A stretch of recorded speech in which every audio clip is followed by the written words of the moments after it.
Halo adik-adik, selamat datang di channel Kak Ila. Semangat!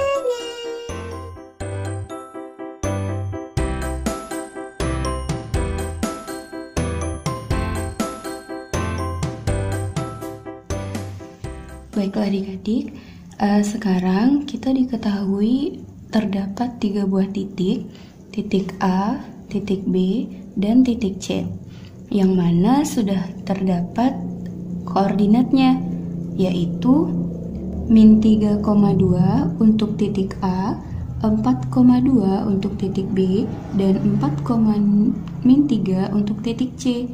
Nah adik-adik, untuk diketahui yang sebelah kiri koma, ya, yang bagian ini merupakan absis atau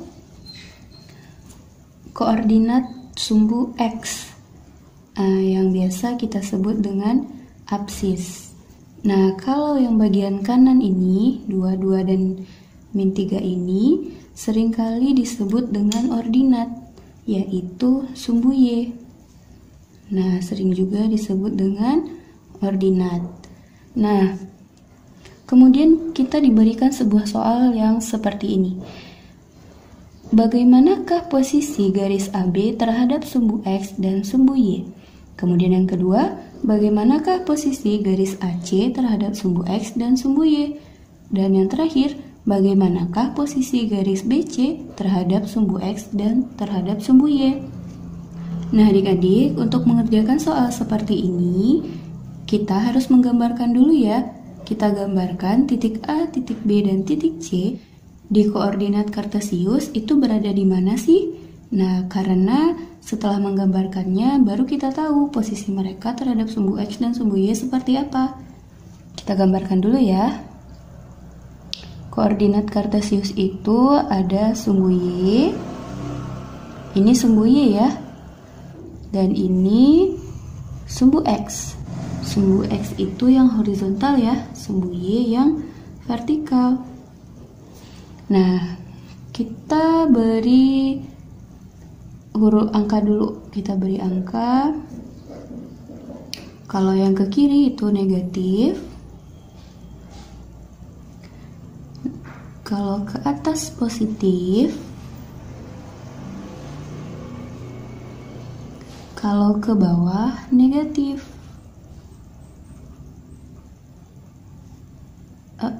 Ya.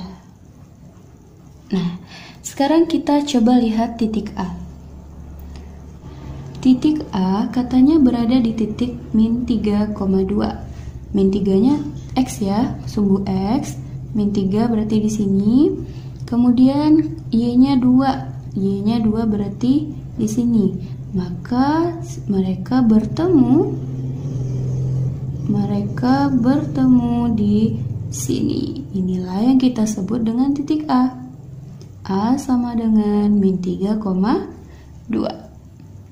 Lanjut yang B, 4,2. Berarti X-nya 4. 1, 2, 3, 4. Di sini ya. Y-nya 2. Berarti di sini lagi. Mereka akan bertemu di sini. Berarti ini yang disebut dengan titik B. 4,2. Selanjutnya titik C. C-nya 4, min 3. Berarti X-nya 4 ya. Tuh 2, 3, 4. Y-nya negatif 3. 1, 2, 3. Berarti mereka bertemu di sini. Ini kita sebut dengan titik C. 4, negatif 3. Nah adik-adik, kita telah menggambarkan titiknya ya. Kita sudah tahu titik A di sini, B di sini, dan C di sini. Sekarang kita masuk ke soal. Ditanya adalah bagaimanakah posisi garis AB terhadap sumbu X dan sumbu Y. Kita lihat garis AB yang mana sih? Garis AB itu kita pasangkan titik A ke titik B. Itulah yang disebut dengan garis AB. Katanya hubungan garis AB terhadap sumbu X apa ya? Coba lihat. AB itu posisinya seperti ini. Dan sumbu X itu posisinya seperti ini. Mereka sejajar bukan? Makna sejajar itu mereka memiliki jarak yang sama di setiap titik yang ada pada garis itu. Semua jaraknya sama-sama 2 kan? Jarak si garis AB ke sumbu X itu semua sama-sama 2. Coba lihat. Kalau di sini hitung ke sini jaraknya 2 kan? 1, ini ya. 1, 2. Kalau kakak ambilnya di garis ini, jaraknya ke sini juga pasti 2 ya. 2 juga. Di sini 2 juga. Jadi kita lihat ternyata AB dengan sumbu X itu memiliki bentuk yang sejajar. Maka posisi garis AB terhadap sumbu X adalah sejajar. Oke, bisa ya adik-adik? Kemudian ditanya lagi nih, posisi garis AB terhadap sumbu Y bagaimana? Nah, kita lihat garis AB terhadap sumbu Y. Wah, ternyata garis AB terhadap sumbu Y itu tegak lurus adik-adik. Kenapa? Karena mereka membentuk siku-siku di setiap sudutnya. Maka posisi garis AB terhadap sumbu Y adalah tegak lurus. Oke, semoga sampai sini adik-adik mengerti ya. Kita coba nomor 2. Katanya bagaimanakah posisi garis AC terhadap sumbu X dan terhadap sumbu Y? Nah, berarti kita harus buat garis AC dulu ya. Garis AC kita hubungkan titik A ke garis C, titik A ke titik C. Maka dia membentuk garis ini. Nah, garis ini terhadap sumbu X itu hubungannya apa sih? Hubungannya adalah memotong. Kenapa Kak? Karena begini. Karena si garis AC ini dia memotong sumbu X kan? Memotong di sini. Kemudian timbul pertanyaan nih, Kak, AB ini kan juga memotong sumbu Y Kak. Nah, benar sekali.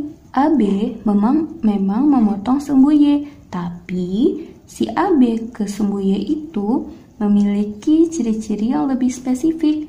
Dia tidak hanya memotong, tetapi dia membagi 4 bagian yang sama besar. Sehingga dia membentuk sebuah bentuk yang tegak lurus. Jadi kita tidak mengambil posisi garis yang memotong ya.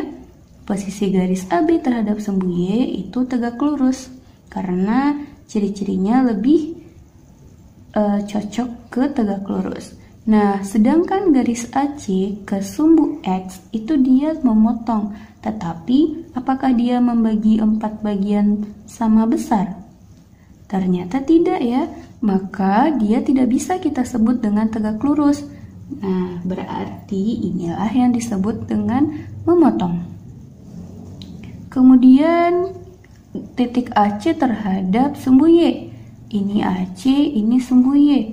Nah, kelihatan juga ya, dia memotong dan 4 bagian yang dia buat tidak sama besar, sehingga dia disebut dengan memotong, bukan tegak lurus.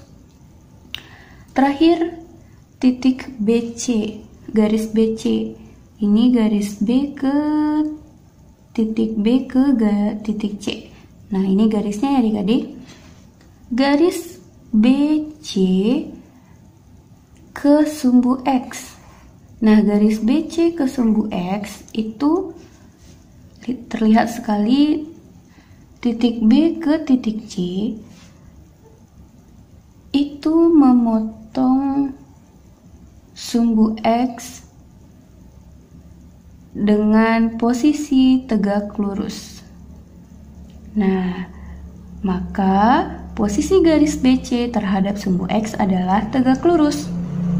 Terakhir, posisi garis BC terhadap Y dapat kita lihat semuanya itu berjarak sama-sama 4. Sama-sama 4. 1, 2, 3, 4. Maka posisi garis BC terhadap sumbu Y adalah sejajar. Nah, sekian penjelasan dari Kak Ila. Jadi ada 3 opsi jawaban ya adik-adik jika ditanya tentang posisi suatu garis terhadap garis yang lainnya. Yang pertama adalah sejajar, yang kedua tegak lurus, dan yang ketiga memotong. Nah, sekian penjelasan dari Kak Ila, semoga adik-adik mengerti ya. Terima kasih. Assalamualaikum warahmatullahi wabarakatuh.